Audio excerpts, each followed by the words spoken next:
Welcome to the Slop Farm. Enjoy the video. In this video, I will explain how to make Figma files responsive.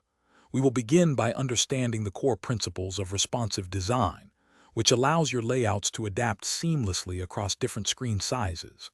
Then, we will dive into using auto layout to manage spacing and alignment dynamically, ensuring your elements adjust perfectly. Finally, we will explore constraints to define how elements resize and reposition themselves within their parent frames.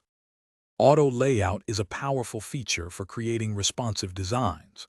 You can apply it to frames and components to achieve flexible arrangements.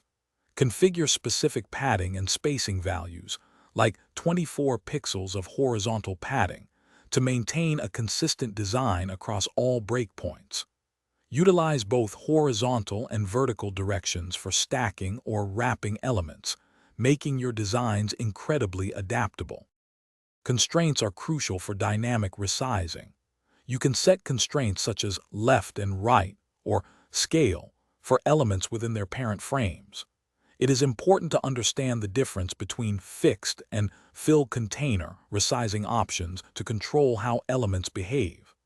Grouping related elements allows you to apply constraints efficiently, saving you valuable design time and ensuring consistency. For best results, always design mobile first, then scale your designs up to larger desktop screens. Create multiple artboards or frames to effectively test different breakpoints, ensuring your design looks great everywhere.